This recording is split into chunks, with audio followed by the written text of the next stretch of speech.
के बीच कोण। थीटा बराबर argument of Z2 minus Z0 minus argument of Z1 minus Z0। ये हमारे पास में PQ और RS दो रेखाएं हैं और यहाँ पे PQ रेखा के ऊपर एक बिंदु B है Z1 और RS रेखा पे बिंदु है Z2 C पॉइंट। इन दोनों रेखाओं के बीच का कोण ये थीटा अपने पास में इससे दिया जाएगा। यहाँ पे argument of A minus argument of B का सूत्र लगा दिया, तो थीटा बराबर argument of Z2 minus Z0 upon Z1 minus Z0। सम्मिश्र संख्याओं का त्रिविम प्रक्षेप ये कहलाता है स्फेरिकल रिप्रेजेंटेशन, गोलीय निरूपण। इसके लिए ये हमारे पास में एक गोला है और यहाँ पर इसके सेंटर से जाता हुआ ये प्लेन है। गोला हमारे पास में S डैश है, इसके ऊपर ये Z एक्सिस, ये अपने हॉरिजॉन्टली X एक्सिस और ये हॉरिजॉन्टल Y एक्सिस। इसको आप 3D में पिक्चर दिमाग में लाएंगे। ये कहलाते हैं नॉर्थ और साउथ पोल, N पोल S पोल। इसके कोऑर्डिनेट 0 0 1 हो जाएंगे और ये X एक्सिस है ही हमारे पास में, ठीक है। बिंदु A गोले के बाहर समतल पर स्थित होने पर A डैश गोले के ऊपरी अर्ध भाग पर स्थित होगा। तो ये जो अपन ने गोले के सेंटर से गुजरता हुआ जो प्लेन बनाया है, अगर इस प्लेन के ऊपर और गोले के बाहर अगर हम A पॉइंट लेंगे तो ये पॉइंट हमारे पास A डैश गोले के ऊपर की तरफ आएगा। और यही अगर हम यहाँ पे पॉइंट A डैश लेंगे नीचे की तरफ तो ये अंदर की तरफ पॉइंट आएगा, यहाँ पे A पॉइंट। बिंदु A गोले के अंदर की ओर समतल पर स्थित होने पर हमको A डैश गोले के नीचे वाले अर्ध भाग पर स्थित होगा। अतः समतल पाई के, ये प्लेन इसको नाम दे दिया अपन ने पाई प्लेन। तो प्लेन पाई के ऊपर हम कोई भी पॉइंट लेंगे तो उसके करस्पॉन्डिंगली हमको हमेशा एक अद्वितीय बिंदु प्राप्त होगा गोले S डैश पर।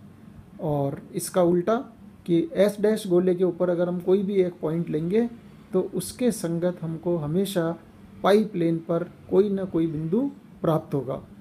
ये हमारे पास में यहाँ पर एक की संगतता प्राप्त हो रही है ना, केवल N पॉइंट को छोड़कर। और N पॉइंट के लिए हम क्या करते हैं, हमारे पास में अनंत के ऊपर जाकर एक पॉइंट हम लेंगे N पॉइंट के संगत, एक की संगतता में सम्मिलित करने हेतु N के लिए विस्तारित सम्मिश्र समतल में अनंत पर एक स्थित बिंदु सम्मिश्र संख्या अल्फा लेते हैं। तो अब इसको लेने से क्या हुआ कि गोले के ऊपर जितने भी बिंदु हैं उसके संगत हमेशा पाई प्लेन पर एक पॉइंट होगा और पाई प्लेन पर जितने भी बिंदु हैं उनके संगत गोले पर हमेशा एक पॉइंट विद्यमान होगा। ये कहलाता है 1-to-1 करस्पॉन्डेंस, त्रिविम प्रक्षेप या गोलीय निरूपण। सम्मिश्र समतल का गोले पर इस प्रकार का प्रतिचित्रण सम्मिश्र संख्याओं का त्रिविम प्रक्षेप या गोलीय निरूपण कहलाता है। और ऐसा गोला जो होगा S डैश, उसको हम रीमान गोला कहते हैं। और उत्तरी और दक्षिणी ये हमारे पास N और S ध्रुव है। इकाई त्रिज्या का गोला है, इसलिए इसका समीकरण हो गया x² + y² + z² बराबर 1। पाई प्लेन XY समतल में आ रहा है, इसलिए z बराबर 0। नॉर्थ पोल अपन पहले ही बात कर चुके हैं 0 0 1। और माना हमारे पास में पाई प्लेन के ऊपर एक पॉइंट A है XY, तो z बराबर x + i/y, यानी पाई प्लेन के ऊपर z कोई भी बिंदु x + i/y रूप का होगा। इस A बिंदु के संगत गोले पर बिंदु A डैश XYZ, ये कैपिटल XYZ हैं। तो N, A डैश और A ये तीनों हमारे पास में एक ही रेखा में स्थित है। इस रेखा का समीकरण लिखने के लिए ऊपर हमको पॉइंट चाहिए, ये पॉइंट हमारे पास में N है, तो ये दिस पॉइंट इज़ 0 0 1। और नीचे हमको डायरेक्शन रेशोस चाहिए, तो 0 0 1 और छोटे XYZ को आप घटा देंगे तो x - 0, y - 0 और 0 - 1 and let this is k। So x बड़ा अपॉन छोटा x, y अपॉन y और 1 माइनस इसको उल्टा कर दिया, z अपॉन 1 बना दिया, लेट दिस इज k। तो ये अपने पास में लाइन की इक्वेशन आ गई हमारे पास। अब कैपिटल X की वैल्यू अगर हमको यहाँ से निकालनी है तो इस लाइन से निकाल लेंगे कि कैपिटल X = XK। इसी प्रकार से capital Y = YK। And capital Z is equal to 1 minus capital Z, अगर यहाँ से निकालना है तो के माइनस 1 है ना, या के बराबर 1 माइनस जेड, एक ही बात है। बिंदु कैपिटल एक्स वाई जेड गोले पर स्थित है और गोला हमारे पास में x square plus Y square plus z square is equal to 1। तो ये कैपिटल एक्स वाई जेड की वैल्यू गोले में रख दिया हमने और यहाँ से इसको सॉल्व करके के का मान निकाल लिया। सो के बराबर 2 upon x square plus Y square plus z square, x square plus Y square plus 1।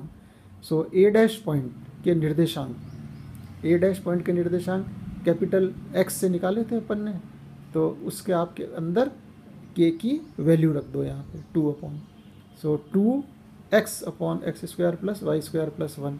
ऐसे ही कैपिटल वाई आ गया और कैपिटल जेड इज 1 माइनस के, 1 माइनस के बराबर ये के का मान यहाँ रख दिया। इसको आप सॉल्व कर दीजिए, यहाँ पे ये चीज़ आ गई। और x square plus Y square this is equal to mod z square, यहाँ भी रख दिया, यहाँ भी रख दिया, यहाँ भी रख दिया। क्यों? क्योंकि z हमारे पास में x प्लस आयोटा वाई है, जो z बराबर x प्लस आयोटा वाई पाई समतल पर स्थित बिंदु के संगत गोले पर एक बिंदु a डैश है। इसको आप ध्यान रखेंगे, है ना, ये वाला, इसको ध्यान रखेंगे। गोले a dash x y z बिंदु, कोई भी बिंदु लेंगे तो 1 से x छोटा बराबर capital X upon K, y बराबर y upon K and z equal to 0 implies x plus iota y। तो यहाँ पे x का मान रखेंगे अपन, छोटे x का, x upon capital K 1 minus Z, y plus iota y की जगह रखेंगे y upon K 1 minus Z, यानी x plus iota y upon 1 minus Z. अतः गोले पर स्थित a dash X Y Z के संगत पाई समतल में हमारे पास में सम्मिश्र बिंदु x plus iota y upon 1 minus Z रूप का होगा। अनंत पर बिंदु अगर लेंगे, सम्मिलित करने पर प्राप्त समतल विस्तारित समतल कहलाता है, एक्सटेंडेड प्लेन। अनंत पर बिंदु सम्मिलित करेंगे तो यह कहलाएगा एक्सटेंडेड प्लेन या विस्तारित समतल। एक थ्योरम लेते हैं, ये इंपॉर्टेंट थ्योरम है, 2018 में भी आई है ये।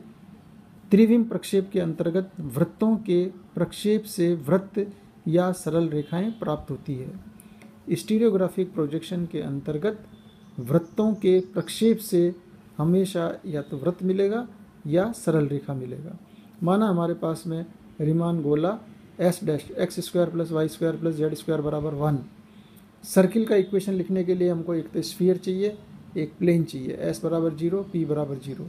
तो सर्किल पर स्थित किसी वृत्त के समतल का समीकरण ax plus B Y plus C Z plus D बराबर 0, नंबर 2, ये हो गया अपने पास प्लेन का इक्वेशन। और सर्किल चाहिए तो S plus P, S plus lambda P बराबर 0 करके हम निकाला करते ही थे पहले स्फीयर। जब एक्स वाई जेड वृत्त पर कोई बिंदु है तो त्रिविम प्रक्षेप के अंतर्गत पाई समतल पर बिंदु x प्लस आयोटा वाई होगा। जो भी अपन ने ऊपर स्टीरियोग्राफी प्रोजेक्शन में किया, ये ऊपर वाले इक्वेशन से ही लिया, capital X upon x capital Y upon y बराबर 1 माइनस जेड अपॉन 1 बराबर के, और के की वैल्यू हमने निकाली थी 2 upon x square plus Y square plus 1। यहाँ से हम कैपिटल एक्स निकाल लेते हैं, 2x upon x square plus Y square plus 1, capital Y बराबर 2y upon x square plus Y square plus 1, और z चाहिए हमको, तो ये 1 माइनस जेड की वैल्यू है, इसको लाएंगे इधर, जेड को लाएंगे इधर, ये नीचे एल्शियम लिया तो x square plus Y square minus 1 upon x square plus Y square plus 1। और x Y z lies on the plane second, ये जो ऊपर अपन ने प्लेन लिखा है इस सेकंड के ऊपर इसको रख दो, ये तीनों values. So a into capital X, ये कैपिटल एक्स रख दिया, plus b into capital Y, ये capital Y, plus c into capital Z, और प्लस d बराबर 0 implies 2ax plus 2by plus c into X square plus Y square minus 1 plus d into X square plus Y square plus 1 बराबर 0। इसको आप solve कर लो, 2ax plus 2by और c के साथ में x square plus Y square रखो, और ये माइनस c को यहाँ रख दिया अलग। ऐसे ही इस d को निकाल के अलग रख दो और d into X square plus Y square, ताकि X square plus Y square दोनों एक साथ रह जाएंगे और c प्लस डी बन जाएगा यहाँ से। और बाकी ये ऐसा कैसे आ गया, c plus D x square plus Y square, plus 2ax plus 2by plus d minus c बराबर 0। अब यहाँ पे ये है कि अगर हम c प्लस डी को 0 नहीं लेंगे तो ये हमेशा एक वृत्त को निरूपित करेगा। कैसे करेगा? c प्लस डी 0 नहीं है तो इसका हम क्या करेंगे, सारे में भाग लगा देंगे। यहाँ पे दिए कांस्टेंट के साथ आ गया, यहाँ भी कांस्टेंट आ गया, यहाँ भी कांस्टेंट आ गया। तो x square plus Y square plus x into some constant plus y into constant plus constant बराबर 0, जो कि सर्किल है। और अगर c प्लस डी की वैल्यू 0 लेंगे तो ये केवल 2ax plus 2by plus constant बराबर 0, जो कि एक सरल रेखा है। तो जब c प्लस डी बराबर 0 एवं समतल नॉर्थ पोल से गुजरता है तो 0, 0, 1 हमारे पास पॉइंट होगा, यानी c प्लस डी 0 हो गया। स्पष्टतः त्रिविम प्रक्षेप के अंतर्गत वृत्तों के प्रक्षेप से या तो हमको वृत्ति मिलेगा या हमको सरल रेखा प्राप्त होगी।